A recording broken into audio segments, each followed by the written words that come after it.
This is the story of a young girl. A girl who had strange and disturbing dreams. I know this place. I've been here before.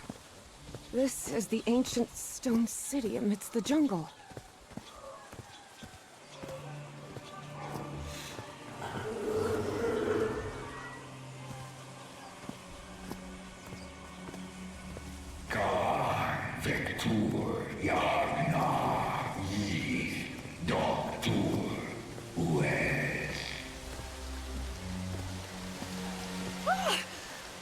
Oh, sweet Jesus. Okay, ignore him. Just ignore him. He's not gonna hurt you. Just keep going.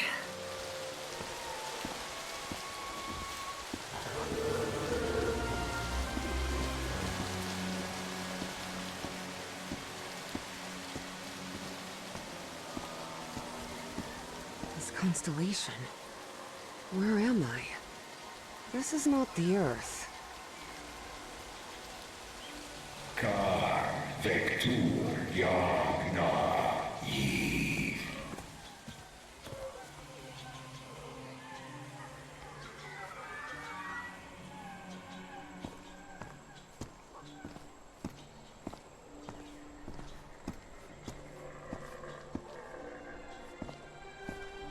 Khan Vector Yagna Yith. In other words, find a statuette and save my race.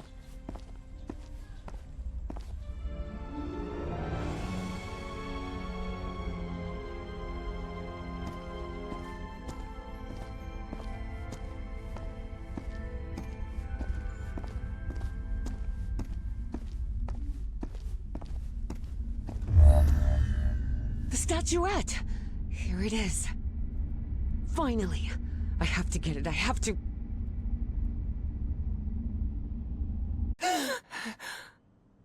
This is the story of Evie Drayton.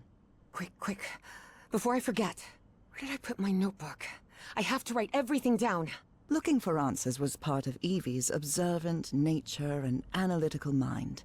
Her recurrent dreams began shortly after a period in 1956, when she'd completely lost consciousness. Uncle Mo showed me a trick or two when I would help him in the motor shop. Tinkering with gadgets always puts me at ease. I was lucky to be accepted at Miskatonic. It was one of the first universities in Massachusetts to admit non-white students.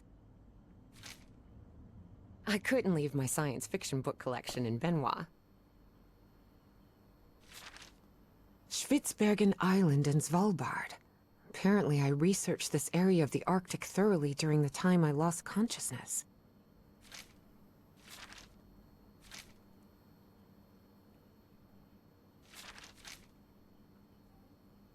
This photo was taken during my amnesia. I don't remember anything about it. When I saw this picture, I couldn't believe it. It's the same statuette I always see in my dreams. When I saw this picture, I couldn't believe it. Julian, Beatrice, Herbie and I, we're always together. This scary fellow that haunts me in my dreams is a Dimetrodon. He roamed the Earth 270 million years ago. Beatrice, along with me, is one of the few ladies. I've searched every astronomy book at the Miskatonic Library, but none of them contain any reference to this.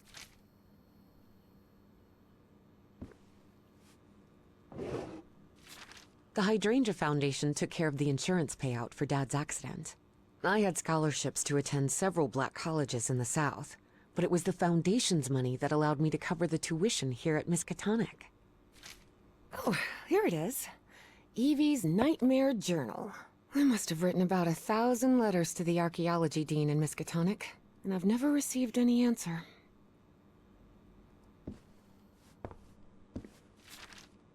I've always been a good student, but during my amnesia period, I almost reached excellence. All straight A's?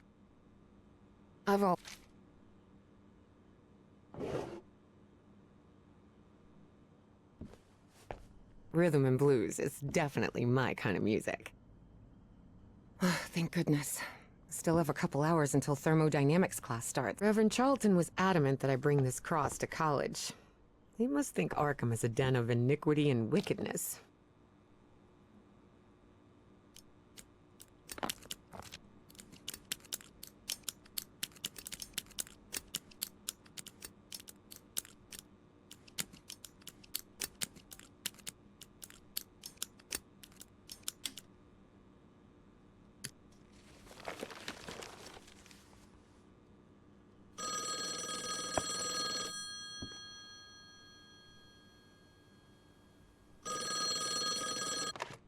Yes, Is this...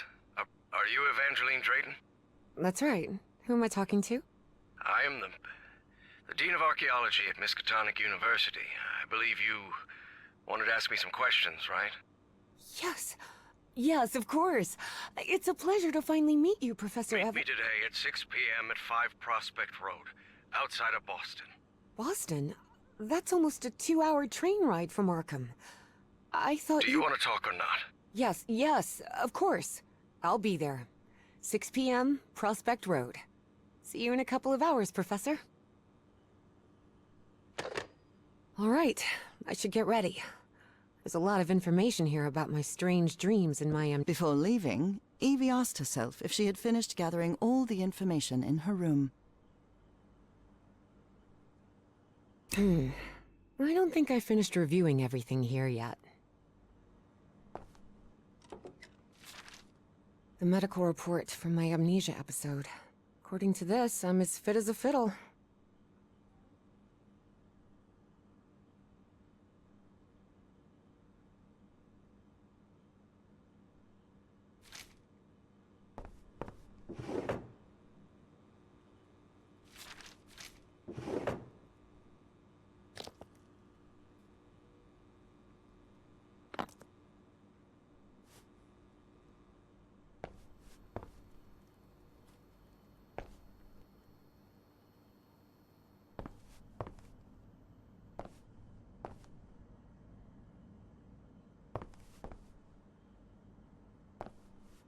Before leaving, Evie asked herself if she had finished gathering all the information in her room.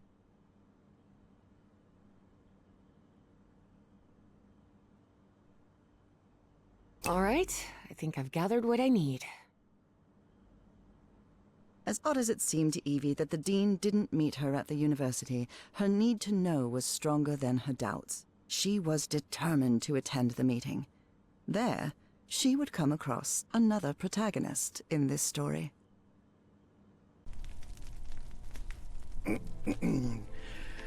So, you have finally decided to talk to that young lady, Professor. Yes. Acknowledging responsibility for our previous mistakes is vital to moving forward. You've taken a crucial step in... Listen, there's no need for us to talk, Doctor. The only reason I let you into my house is because you insisted it was necessary to prescribe my medication. This is also the story of a sad, guilt-ridden, and lonely man. This is the story of my husband, Professor Harry Everhart. Yes, I know well enough that discussing the effectiveness of our therapy sessions with you is futile. But you need to understand that therapy is just a part of the whole treatment. Without it, I can't go and... Ask whatever you deem necessary and let's get this over with as soon as possible. Fine. What about your position as Dean at Miskatonic University? We talked some time ago about your relationship with work. Was somewhat obsessive. I didn't say that. You did. Well, you told me you practically lived secluded in this very home, and the only thing that drove you to leave it was your job obligations. So, how would you define that? I do what they pay me for. Teaching, student assessment, and certain logistical duties fall within my responsibilities. Cheering at the Miskatonic Mariners football games does not. And are you happy with that? With your life now? What kind of question is that? Well, I'm asking it because it sounds like you're subjecting yourself to a kind of self-punishment. I am not. Next question. There's another topic you've never wanted to delve into, Professor. Would you now be open to... You're going to do it anyway, so go ahead. Okay. What happened to your wife, Professor? She died at home after a long disease. Harry hated giving details about my death. Especially if those details meant talking about a certain expedition, and deaths other than mine. I see. And how do you feel about that and all? What's my wife got to do with all this? You see, the reason I'm asking, Professor, is because when we began therapy, you mentioned visions. Some sort of oily shadows casting themselves on the wall. You mentioned those visions began shortly after whatever happened to your wife. So, tell me, do you still see those shadows, Professor? No. Not since I started taking the medication, at least. Excellent! That means the medication is working. Listen, there is something different I want to try in today's session. I believe hypnotherapy might... Don't even think about it. Hypnotism is a scam. Professor, with all due respect, I believe you're mistaking mesmerism with hypnotism. Even so, if you want me to prescribe the... You won't give me my medication unless I submit to your quack experiment, is that it? I'm deeply sorry you see it that way, Professor. But I need you to trust me in this. Then go ahead. Wave a pocket watch in my face if that's what you need to do. There's no need for pocket watches, Professor. The sound of a metronome will be more than enough. I need you to relax and free your mind. And think of something pleasant. A fond memory, if you will.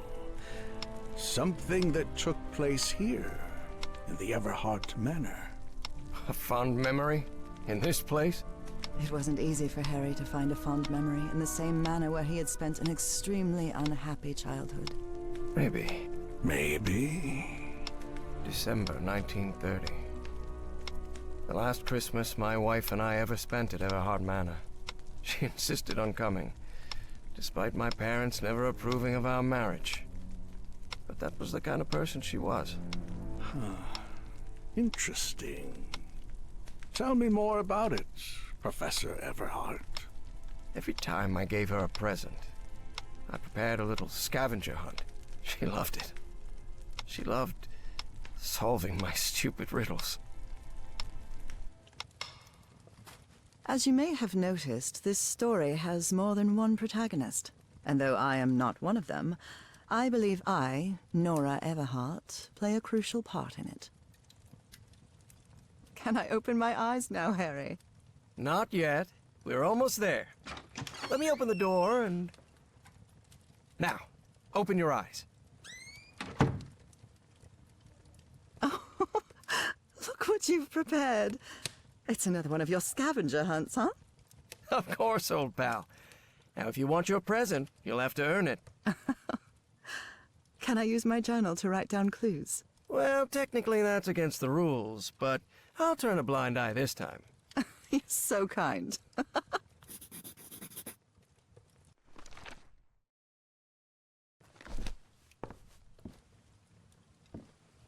Tell me you didn't vandalize a piano just for a scavenger hunt, old pal. Nora, what do you think I am? It's just crayon.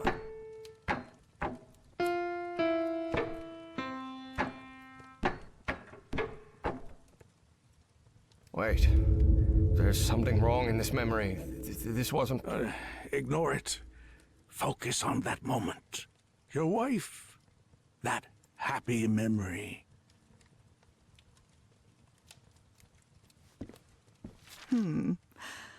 What are you up to now? I'm I'm seeing those oily shadows in here. Why am I seeing those shadows?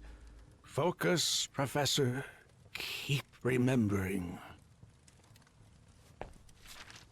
Oh, look at your sad little face in this photo. You know me. I've never been the life of the party. This darkness. Everhart Manor. My house is not... Professor, don't drift off. Keep going. I wonder what my darling husband is keeping locked up in here. You'll have to put that brain of yours to work to find it.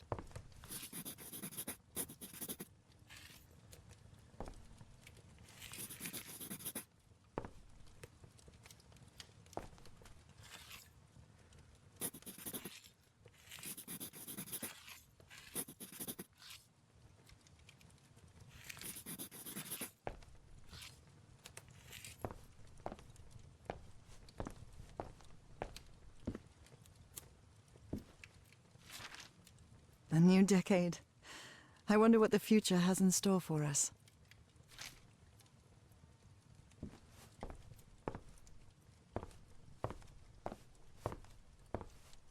Do you remember when we slow danced to dear old pal of mine at Maddie's house? The end of the Great War Party and our first kiss. How could I forget?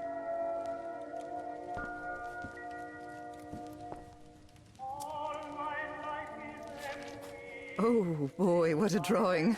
Is this supposed to be a tree? Of course it is. I'm doing the best I can with my limited art skills. Well, at least you're good at playing the piano.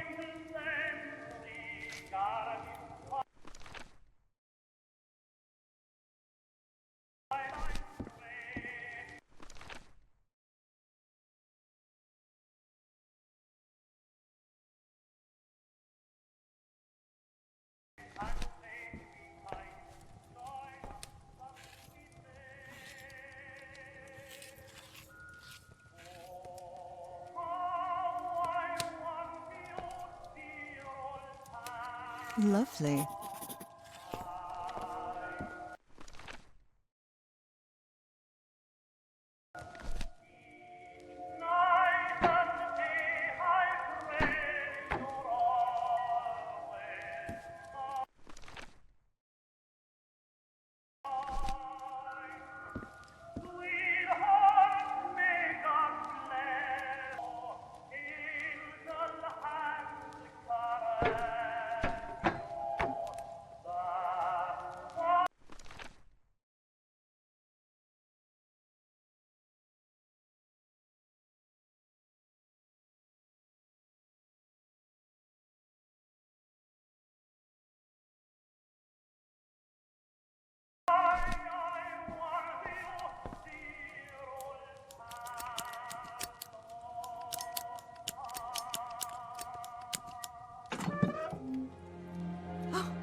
I can't believe it!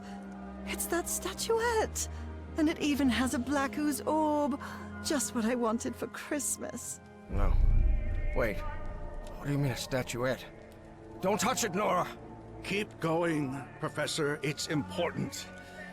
Where is the statuette now? You're no psychiatrist. Who are you? I'm not going to ask you again, Professor Everhart.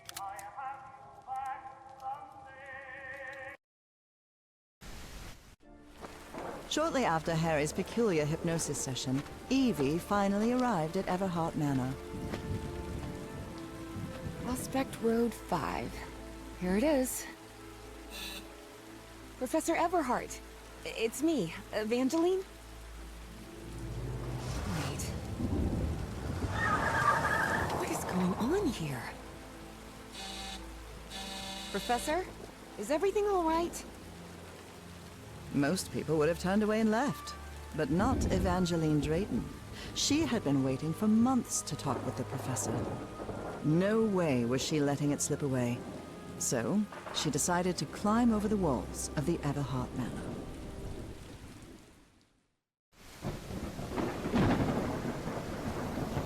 Ugh. This looks like something straight out of Tales from the Crypt.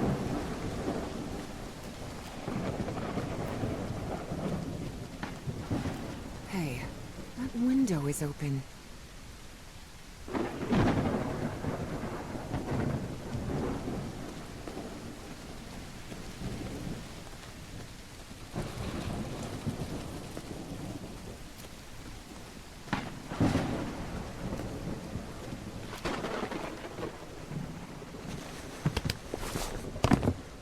Professor Everhart. It's me, Evangeline.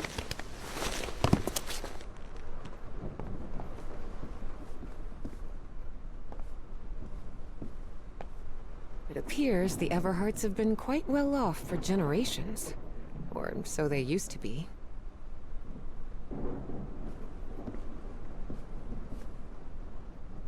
The Everhart children, Harrison, Madeline, Richard, and Donna. That must be Elizabeth Everhart. She looks sad. This fellow really looks like the professor, but it's not him. The Everhart children, Harrison, Madeline, Richard, and Donna.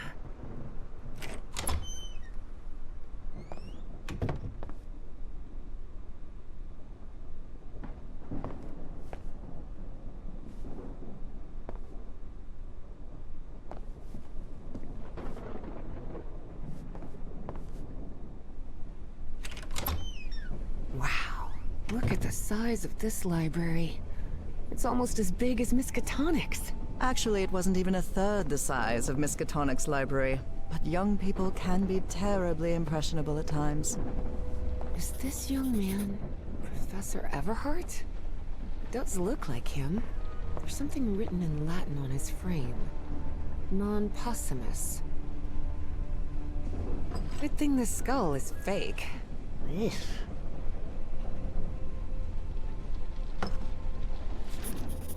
Rich people definitely had weird ways of entertaining themselves. But it wasn't mere entertainment. Harry's mother's life had long been shaped by tragedy, and she had become obsessed with the afterlife.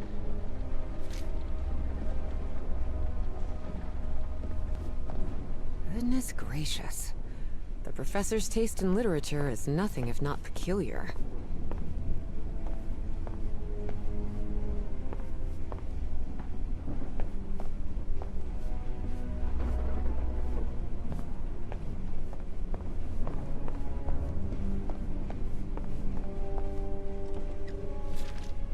Evangeline had never pictured the professor as anything but a hermit. Certainly not someone his relatives still worried about.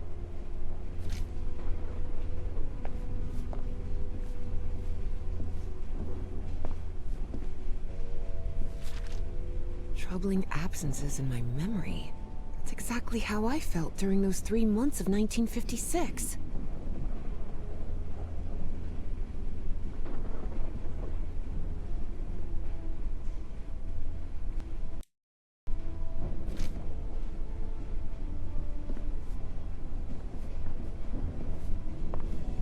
I wish this fireplace was lit. It's bone-chilling cold in here.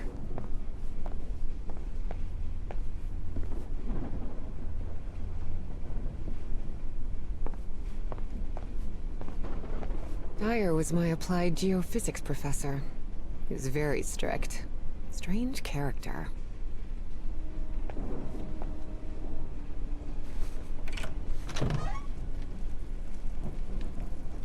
This must be the professor's office.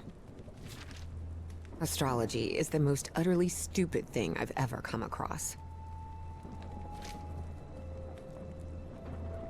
Books in different languages. Spanish, Italian, German, Latin. Looks like one is missing.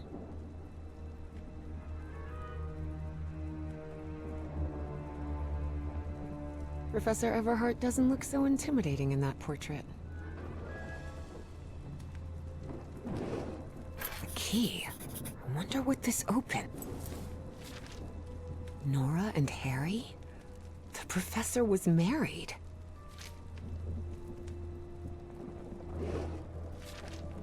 Despite his tone, this Bowen fella doesn't seem particularly friendly. Professor had another appointment today, with a therapist.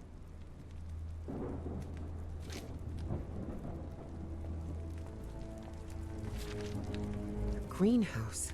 and the mausoleum.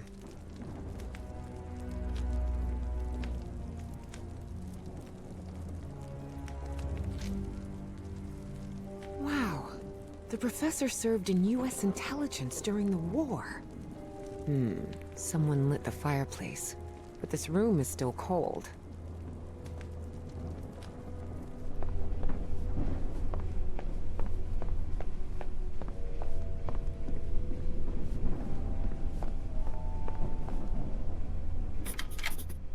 Excellent.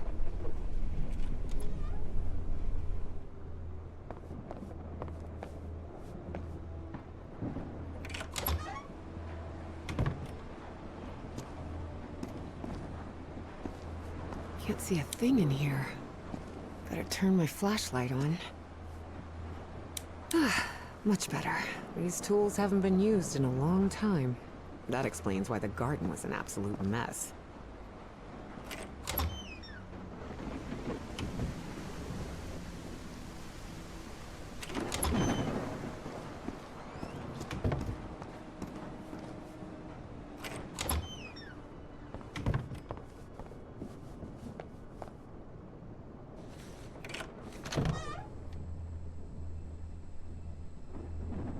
The man's definitely a dead ringer for the professor. Ripped canvas.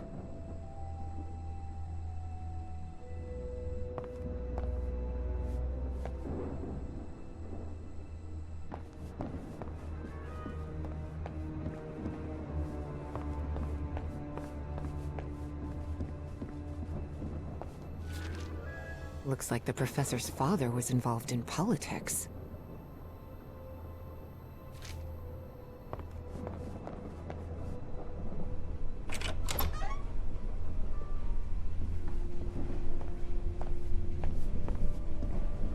Torn canvas.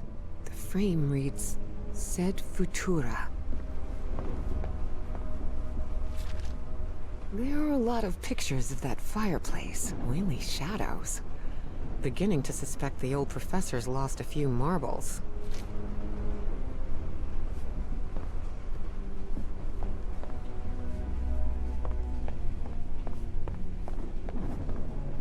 Such odd totems. Are these fishes? So Professor Everhart set on an expedition to the Pacific. I never pictured him as an adventurer.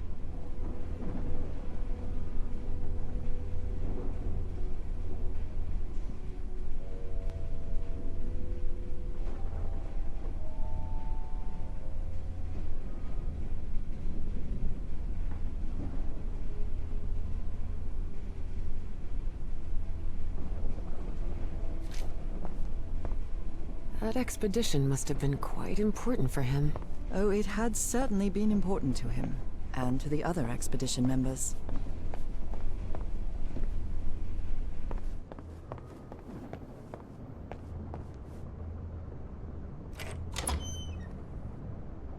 Wow, this room is really depressing. Someone has ripped the canvas. There's a Latin inscription in its frame. Providere debemus.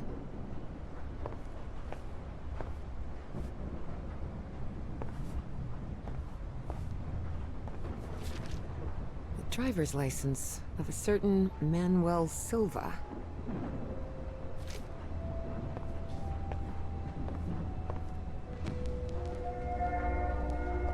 Under different circumstances, I might have found this song beautiful.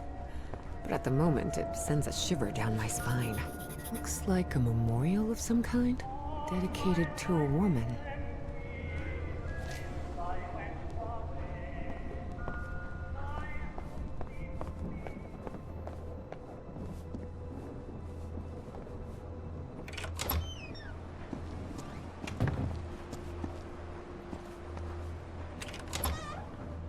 Good heavens above, would you look at the size of this place?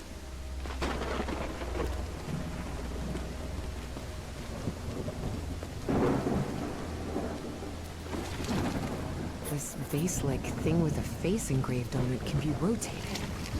What kind of madhouse does the professor live in? Looks like there's a symbol carved into that bucket. Is that a fish?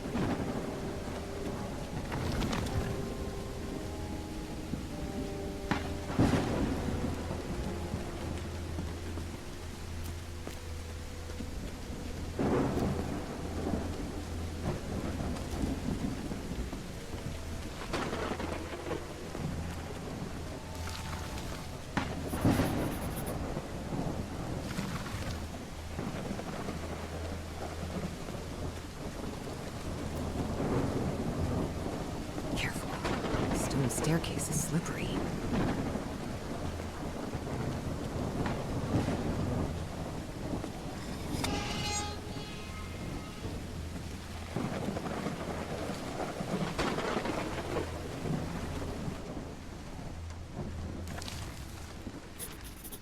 Hidden room?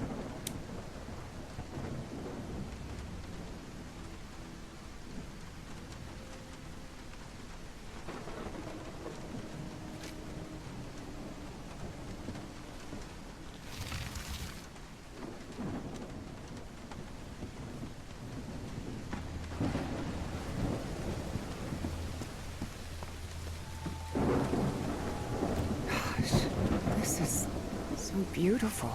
Yeah. It's almost such a graceful and elegant woman. Evie certainly had a keen eye for beauty.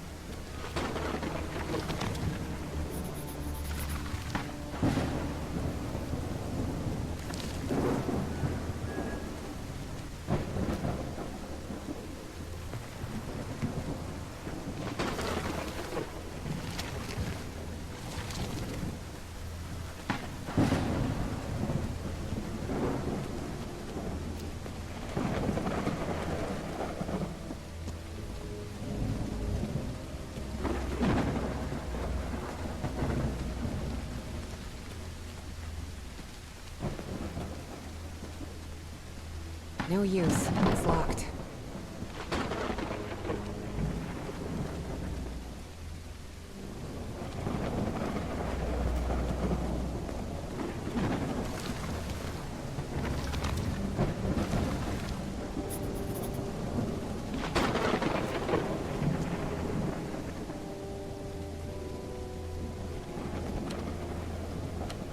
Evie's last remarkable trait was her extraordinary memory, a gift I was never blessed with. So allow me, the narrator of this tale, to be the one taking notes. For the sake of clarity, of course.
kind of a door is this? Doesn't even have a lock. Just some symbols.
Maybe this guy was in the army?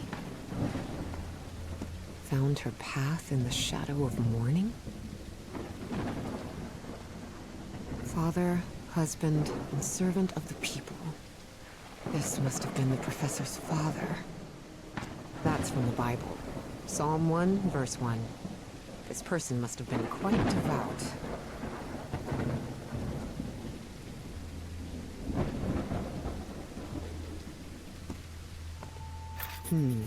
This definitely looks like the greenhouse key.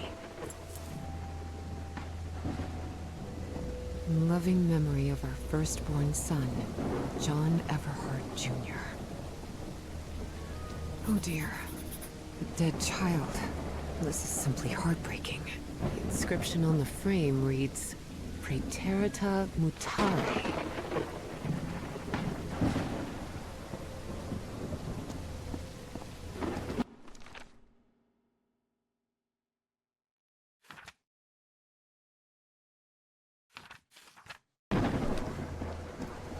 Harry rarely spoke of his brother John, mostly because he had never known him. The boy had died years before Harry was born. Still, he believed that tragic incident had played a... Voila!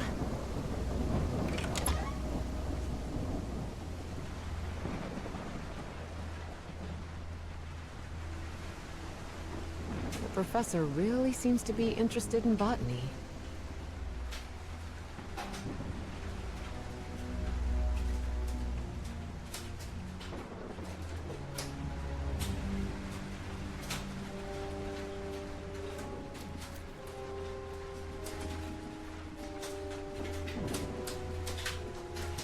appears to be a Spanish edition of the science fiction novel The Future Eve. I'll keep it, just in case.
Secret compartment?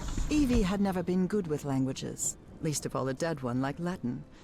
Even so, she managed to grasp the general meaning of the phrase. We can't change the past, but we must anticipate the future. Unbelievable. There's some kind of secret compartment in the fireplace. Feels like a mystery novel.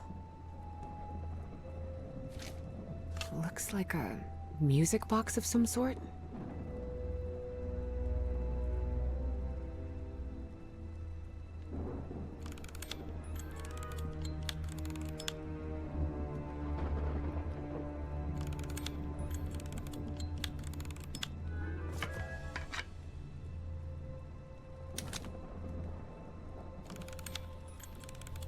It doesn't make any sound.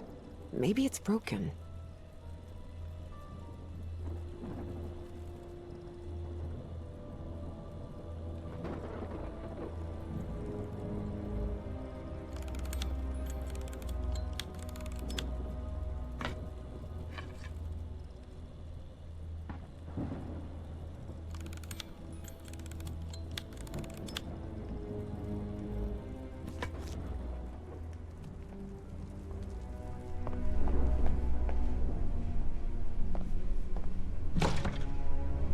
Definitely like a mystery novel.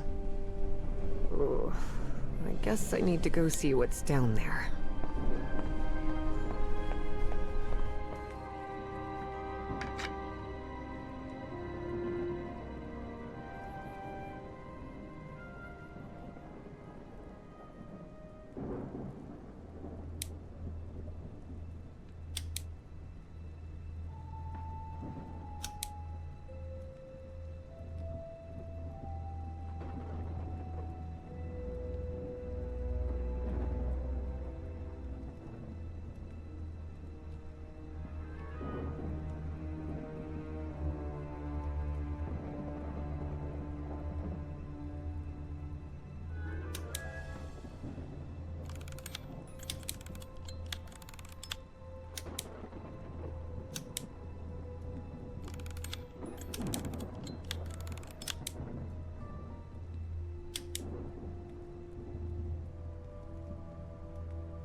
Professor!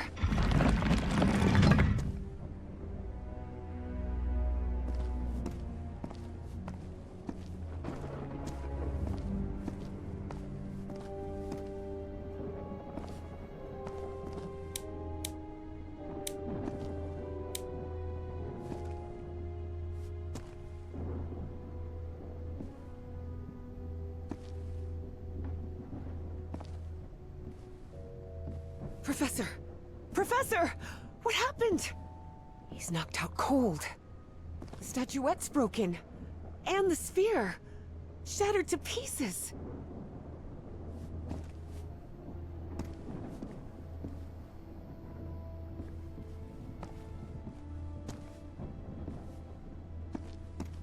I wonder if I... No! Don't touch it! Don't touch it.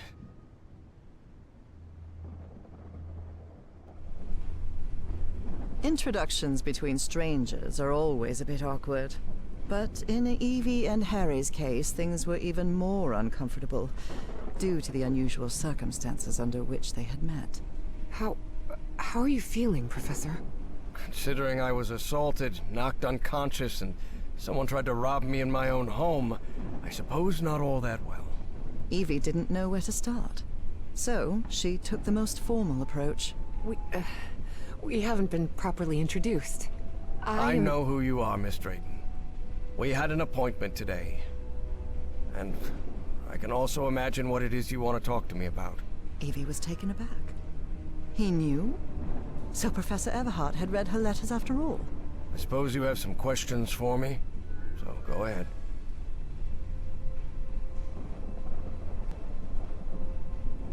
Who's responsible for all this? For the robbery? Dr. Frog in the throat. Who? My psychiatrist, or so I thought. I never should have brought him here. I've been too careless.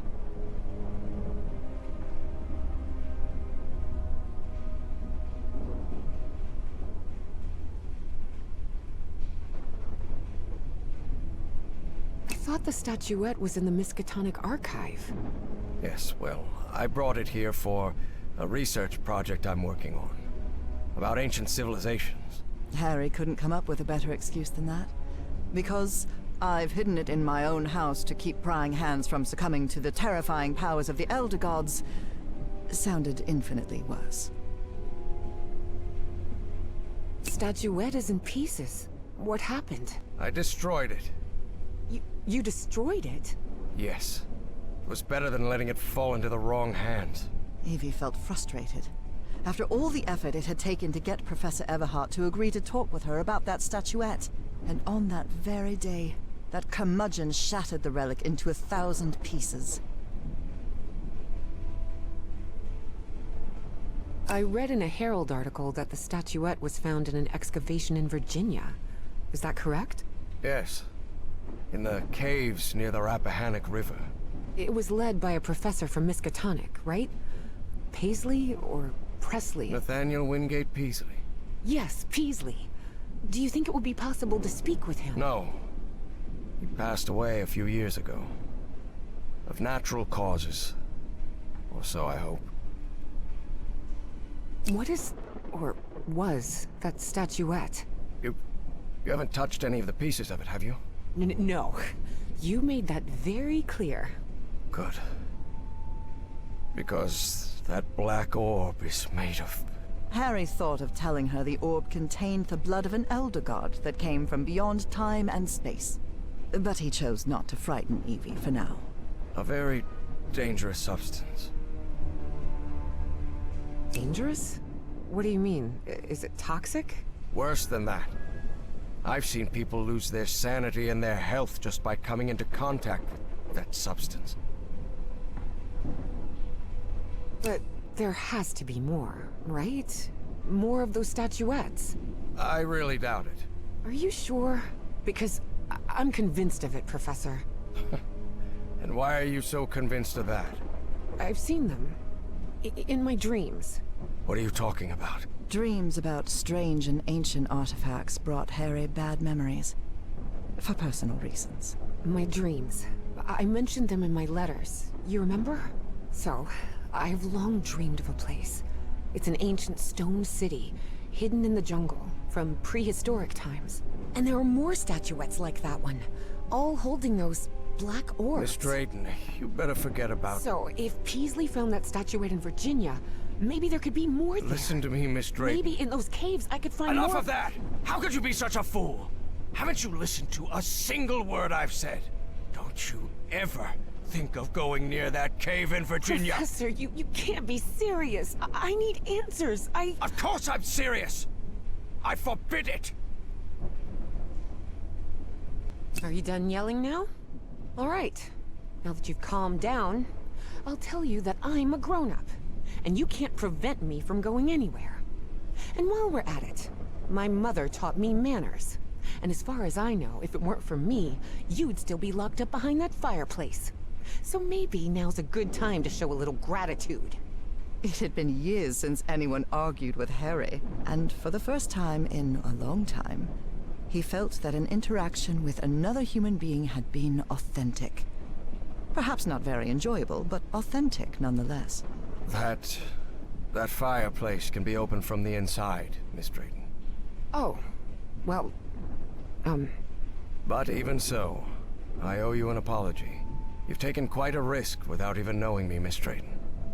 So, thank you. all right. Apology accepted. You're completely determined to go to those caves, aren't you? Yes, absolutely. You're right. I can't stop you from going to Virginia. But how do you plan to get there from Arkham? Well, I don't know. I hadn't really thought about it. I don't think there's a regular bus service, is there? No, there is not. So here's my proposal. I'll go to Virginia with you. I'll take care of all the expenses, don't worry. If there's one thing I have plenty of, it's money. All I ask in return is that you please follow my instructions while we're there. And be very careful. We'll look for whatever it is you want to find there, and then we'll leave.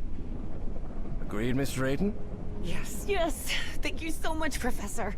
And don't worry. I promise I won't get in any trouble.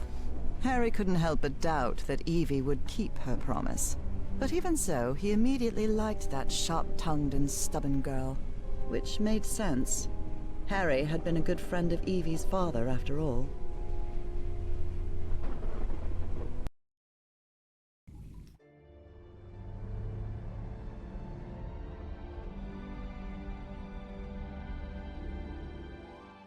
Here we are, the Rappahannock River Caves.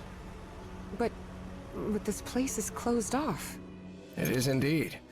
Apparently one of the excavation members died in there. An archaeologist named John Teague. That's why the government shut down the dig shortly after the statuette was found. Wait, so what we're doing here is illegal? If I told you that we were trespassing, would that stop you from going in, Miss Drayton? Nah, not really. Then go ahead, please. Here, take one. We'll use these to stay in touch. Apparently, the cave branches off into countless tunnels, forming a maze where it's easy to get lost. So watch your step, because the... Evangeline!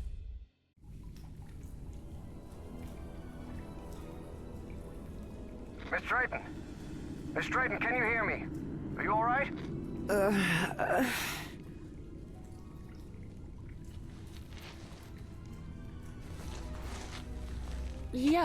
Yeah, I think so.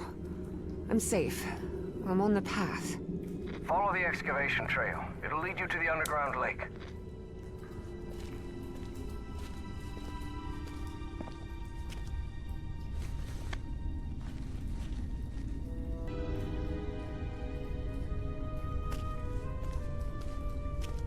A lake? In here? Yes. The water from the Rappahannock seeps through limestone, so there's a complex hydrological system inside the cave. Beasley mentioned they had come across the statuette somewhere around that lake. It was one of the few things he still recalled from the dig. Wait, he didn't remember the dig? In his own words, he suffered a period of absence. Amnesia of some sort. He didn't even recall planning the excavation.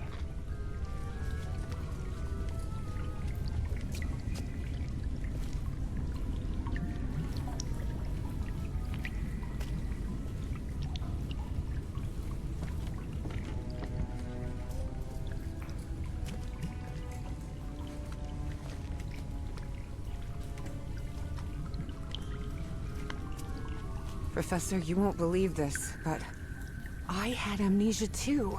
I don't remember anything from September to November of last year. When I came to, I was surrounded by books and articles about a place in Norway called Spitsbergen. Spitsbergen? Isn't that near the Arctic Circle? Professor? Professor! Do you hear me?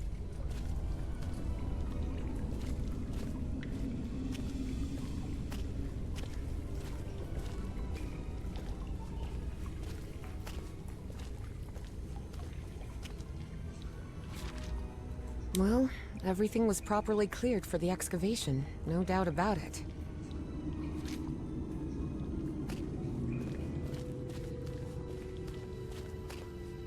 Wow.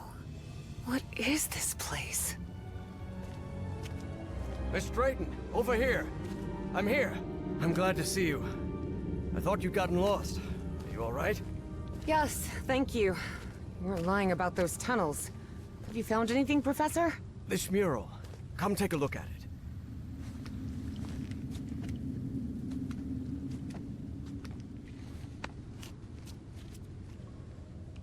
Notice how, even though the stone seems to have been carved millennia ago, the lines repeat with an almost rhythmic cadence. It's as if they were trying to convey a coded message. What do you think? All of that was Greek to Evie. Her world was equations and laboratory experiments, not decoding ancient languages.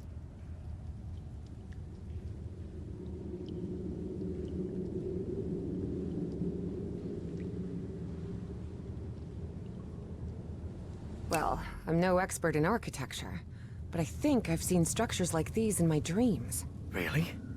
Good. Good. That means we're on the right track. Gee, you do seem genuinely interested in this. Well, it's an occupational hazard, I suppose. Despite his best efforts, Harry had failed to bury his excitement for archaeological fieldwork. But I'm mostly doing this to help you.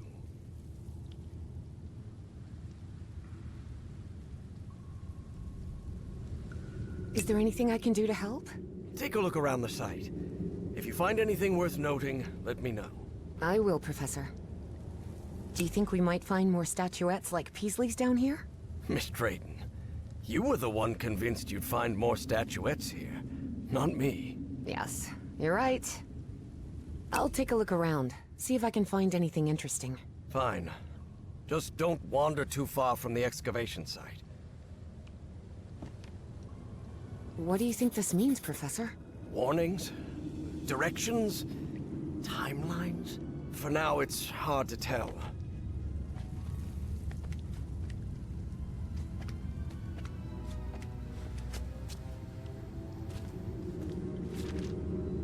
Though Evie chose not to mention that report, it gave her a clear sense of the danger posed by the Black Ooze.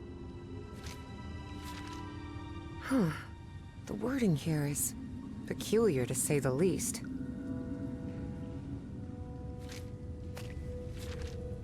I would have liked to speak with this man's father. Truth is, Evie would not have liked that one bit.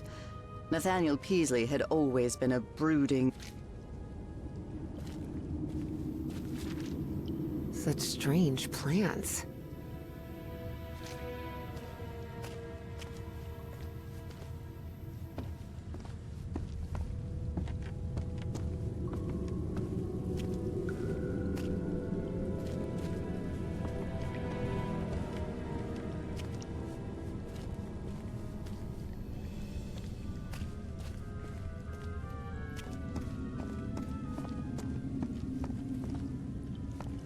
I see some sort of control panel here.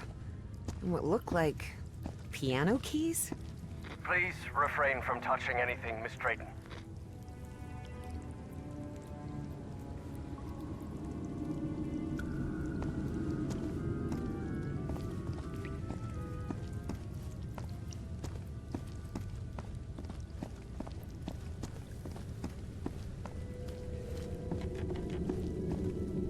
There's some kind of stone dumbwaiter here. What? A dumbwaiter?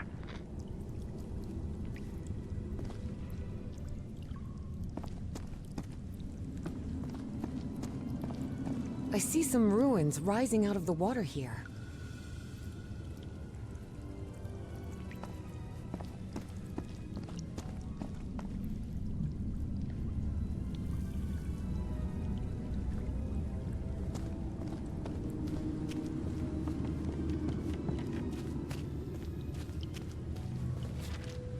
I've found a report stating that the entire cave may function as an open-tube acoustic resonator, sustaining standing sound wave patterns.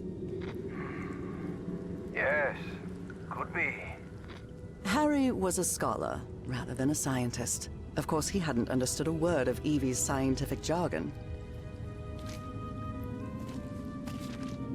Professor, have you read this report? Does Project Kronos mean anything to you? No, I've never heard of it.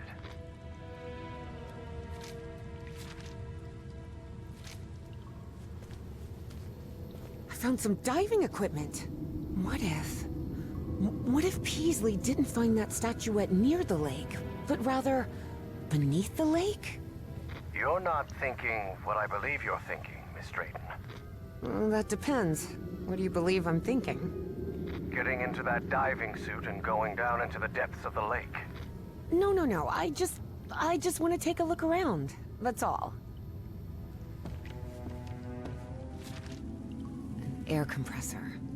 It looks like it works in the same way as the one we had in the workshop, except for diving cylinders instead of car wheels.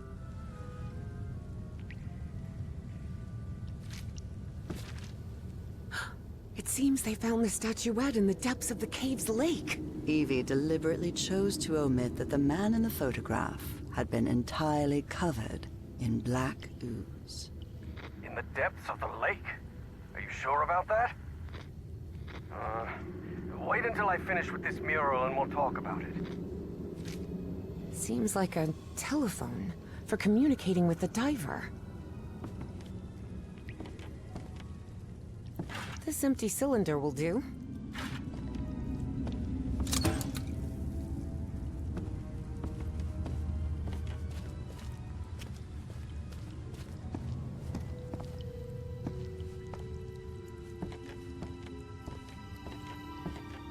Here's another one of those murals, and it looks better preserved than the one you're examining. Excellent. When I'm finished with this one, I'll come take a look.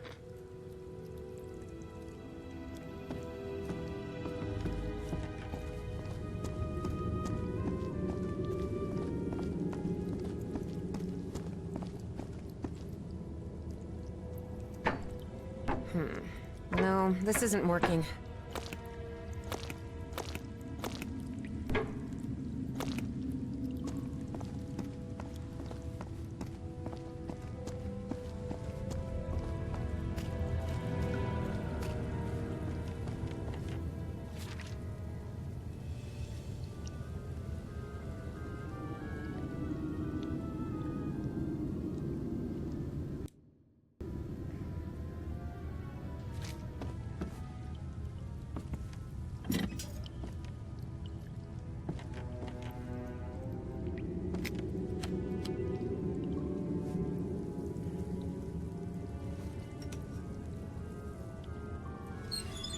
Pressure gauge, a sealing joint, nothing too complicated. I think I can make it work again.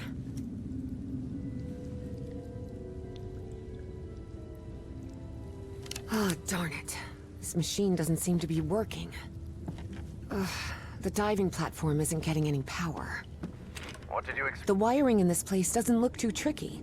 I think I could get it running again. They're teaching physics majors to repair junk now? Hardly. My Uncle Mo showed me the ropes. He and my dad had a workshop back in Benoit. Even so, try not to touch anything, please. Now it's working.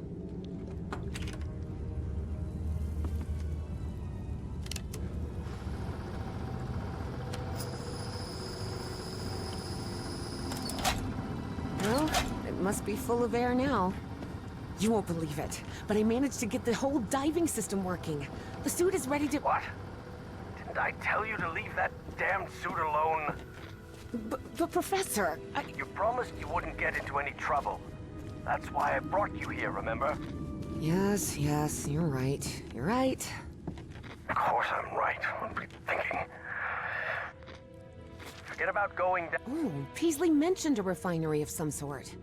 A refinery? In here? 10 feet? I wonder why these structures were so colossal. There's another mural. Looks like instructions of some kind. Just a series of steps to follow. Instructions, you say? Well, this is all quite fascinating.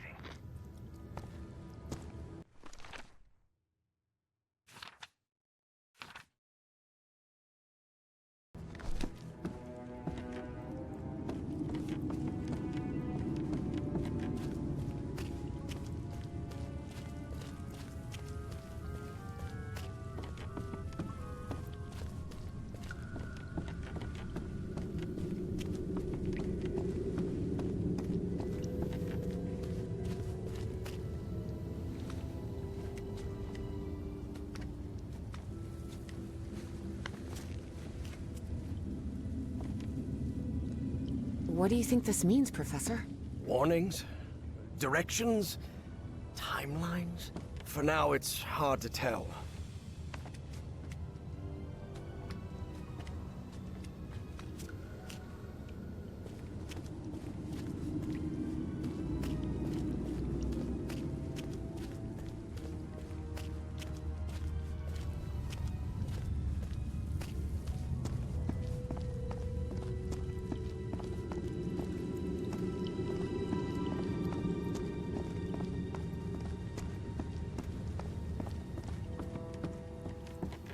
Here's another one of those murals, and it looks better preserved than the one you're examining.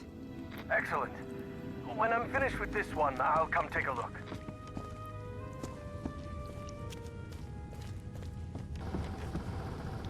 Seems like a telephone for communicating with the diver.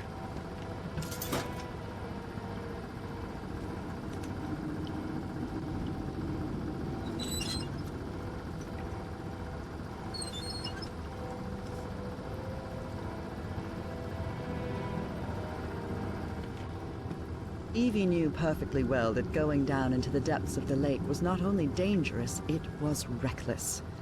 Besides, she had given the professor her word. So she asked herself if she really wanted to go down there.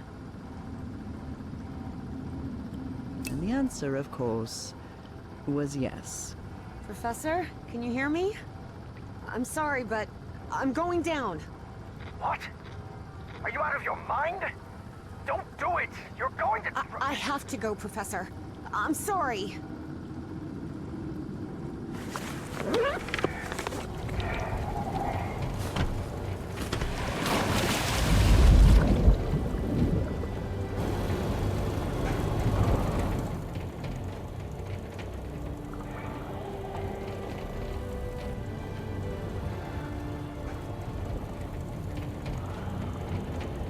Wow.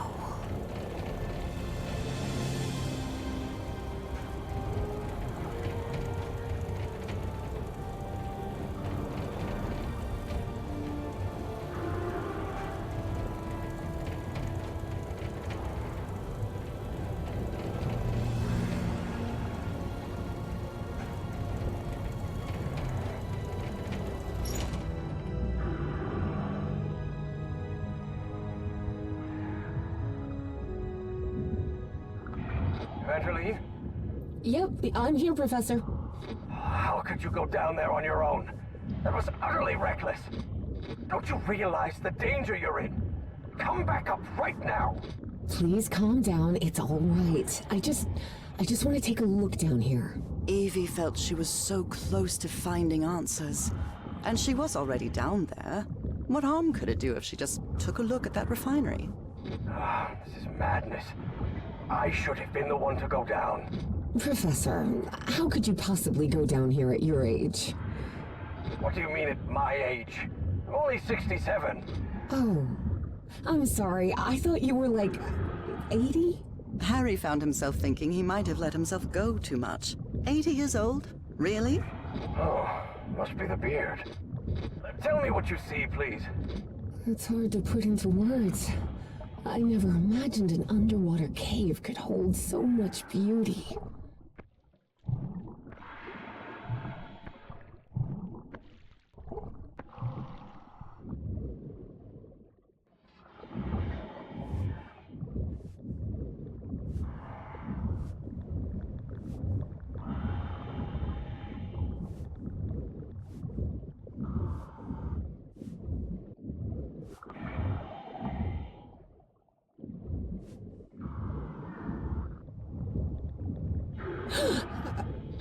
What's happening? This place is full of black liquid waterfalls? Miss Drayton, please. Turn back at once and return by... Oh no. No, no, no!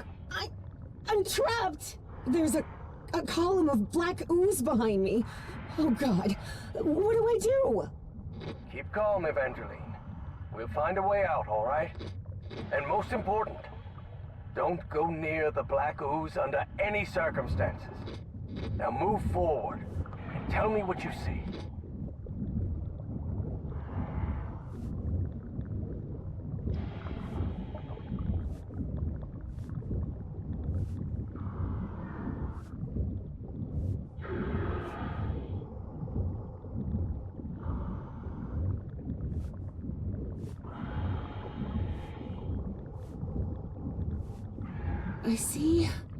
I see a ladder. Someone from the excavation must have made it this far. Climb it. The farther you are from the black ooze, the better.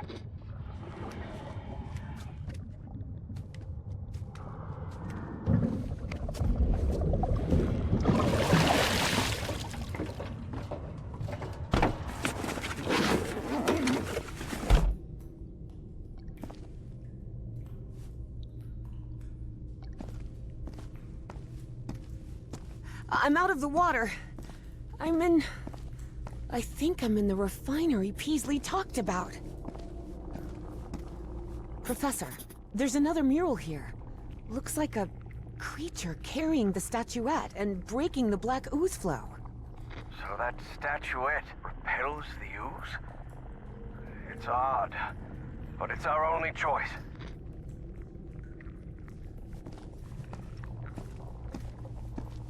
I don't know if I can actually do anything here. The whole chamber looks dead. Powered down. We were wrong about the statuettes, Professor.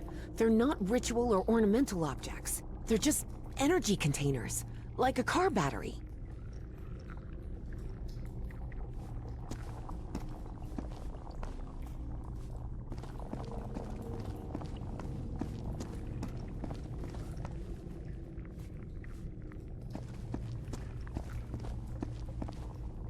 Wait, what? What is it, Miss Brent? It lit up. Everything in here just lit up all of a sudden.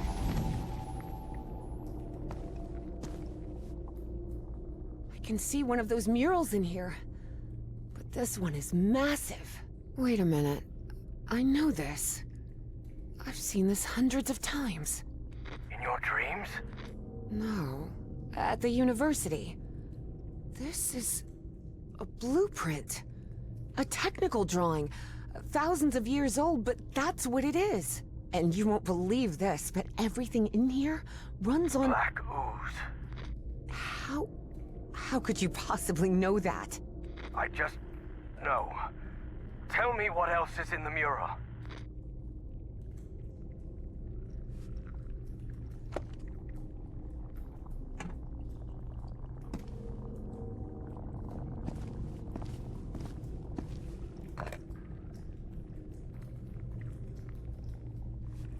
I'll try to redirect the black ooze upward.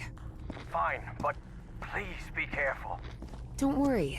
This isn't so different from the fluids lab back at Miskatonic.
Alright, I think I've got it.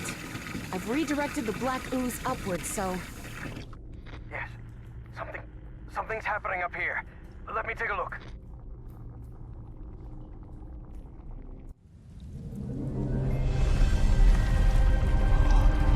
What is that?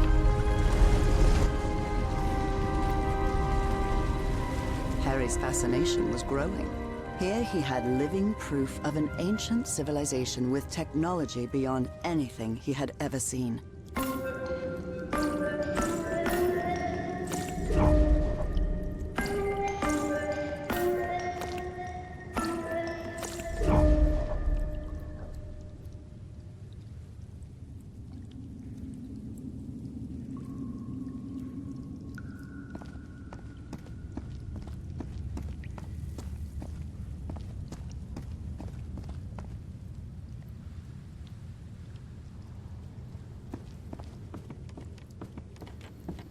All of these murals definitely seem to be instructions. Instructions for that refinery.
Actually towers. Stone towers.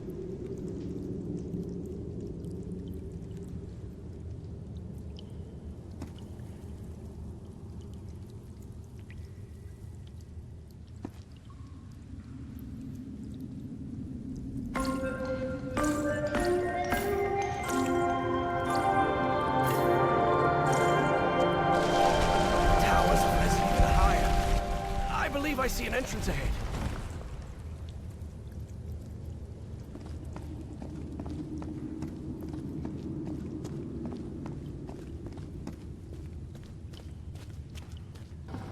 I can use this to talk with Evangeline.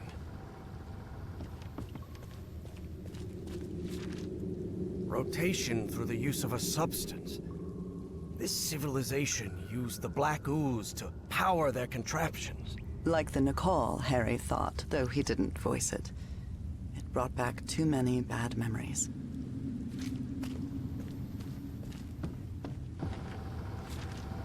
Damn it, Evangeline. What were you thinking going down there?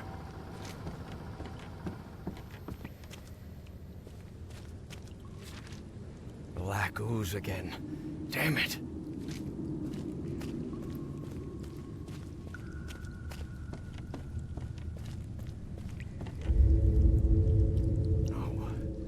No. Not now, damn it. But the oily shadows Harry saw obeyed no reason. They simply appeared when he least expected them. Though the reality of those shadows was, of course, far more complex than that.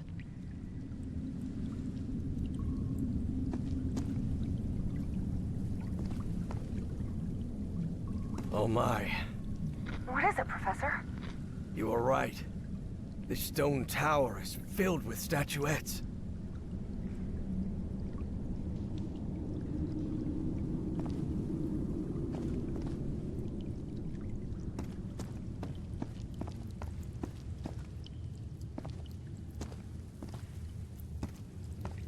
This is empty. Something could fit inside.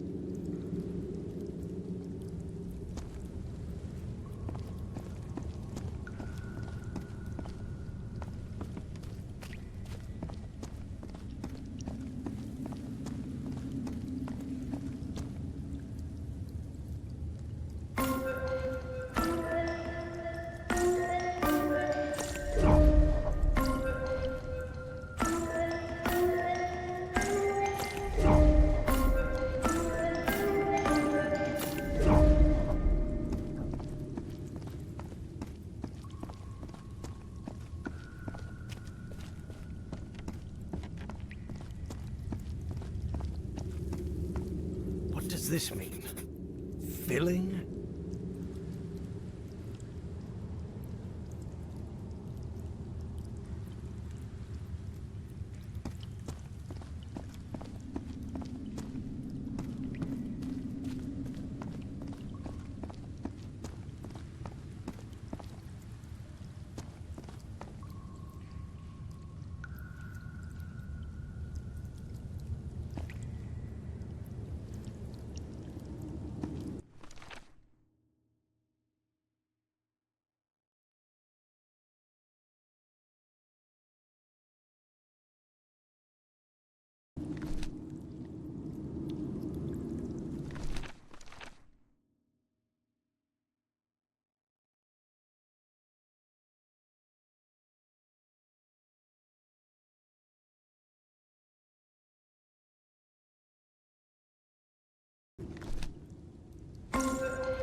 The tower with black ooze.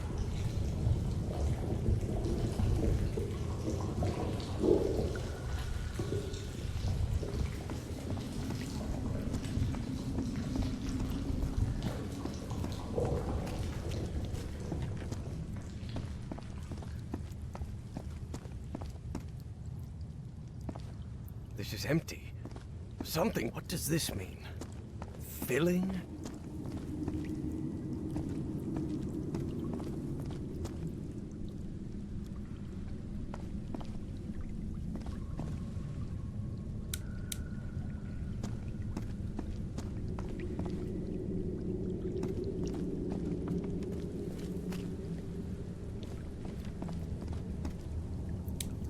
Evangeline, I think we can use this contraption to exchange items between us. The dumbwaiter, you mean? Yes, the dumbwaiter.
That's as far as the towers can move in that direction. Just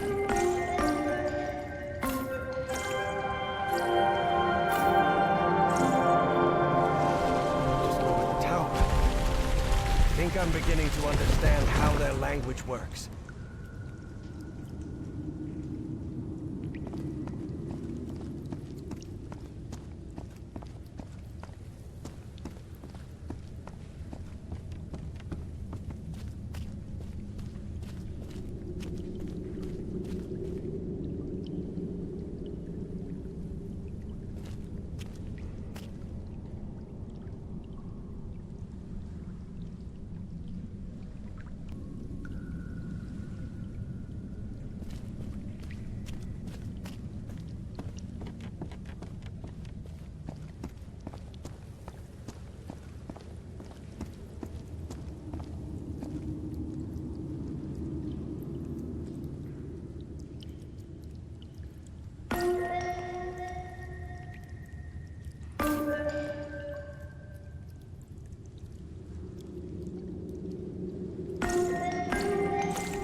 door to the right.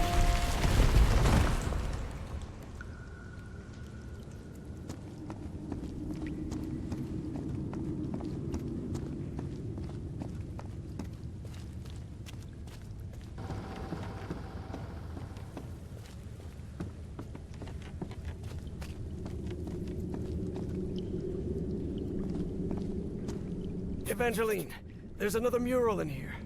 Do you think you can interpret it, Professor? What does it portray? Apparently they used fire to do something. That makes sense. This is some sort of refinery, after all.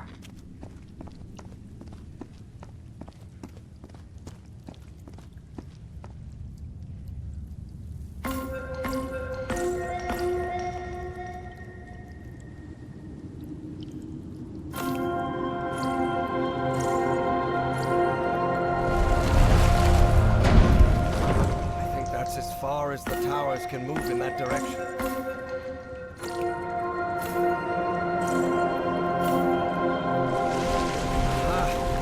So if I play the notes in reverse order, they trigger the opposite effect.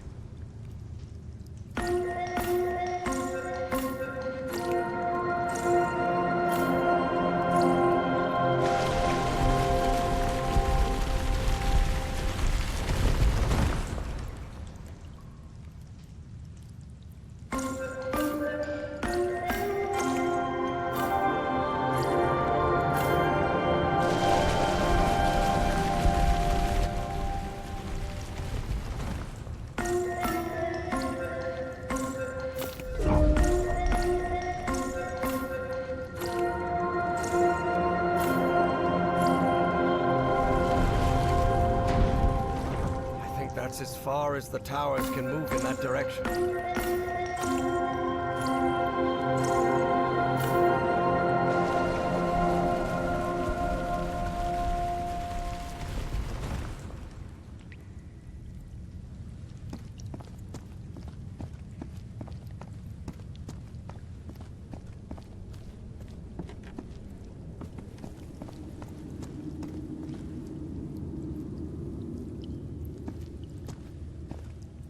This is empty.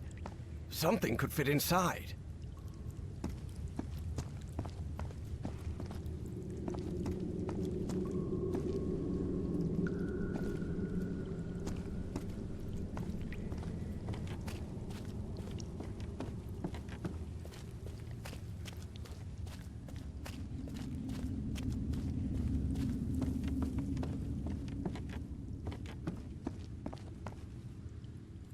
No doubt these are instructions, and I believe they're connected to those platforms Evangeline told me about.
For many years, Harry had been haunted by that statuette.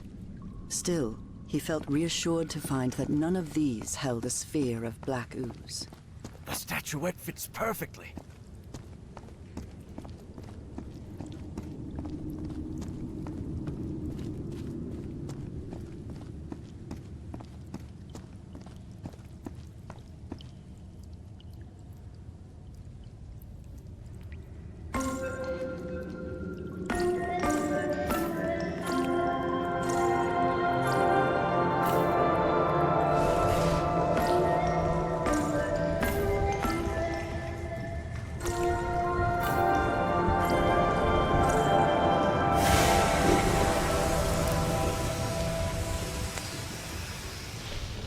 Purple hue.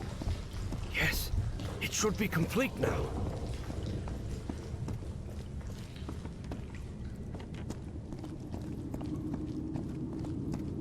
Harry glanced uneasily at the freshly made black orb.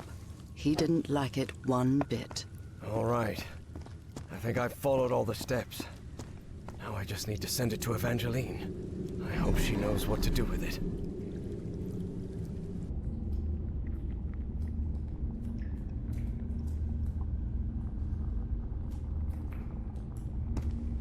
Evie finally held the statuette in her hands, and at once she felt disappointed. Yes, the statuettes were containers of energy, but did that explain her dreams?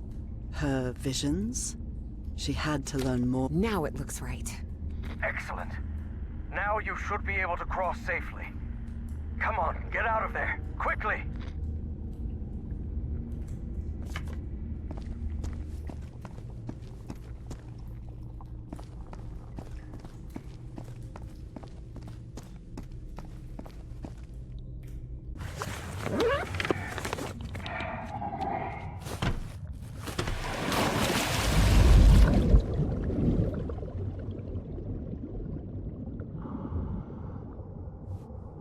Can you... me... and... Professor? I'm losing you. Delene! Professor! Professor! I can't hear you! Evie felt a chill sweep through her body. Don't worry, Jennifer. Everything's gonna be fine. Impossible though it was, she had just heard her dead father's voice, unmistakably. It works! It works! The path is open! Evangeline? I can hear you now. Oh, good. Glad you're back, Professor. I'll be waiting for you here. Once you're out, we'll return to... What the... Professor?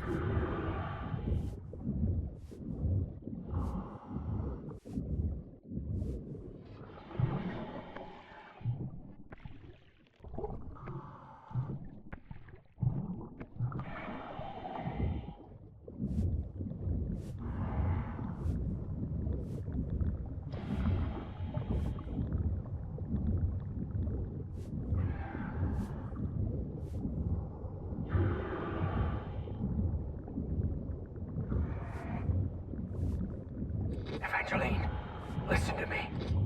There's someone else here. What do you mean, someone else?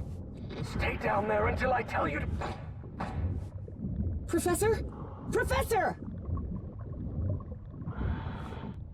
Evie lingered in the dark waters of the cave, waiting for the professor's signal. A signal that never came. Even so, prudent as she was in waiting, her air supply wouldn't last forever. So when all the noise above finally ceased, she decided to come up. Professor! Professor, I finally have it! I have the statue... Well, this is interesting. You're going to have to come with us, Miss Drayton.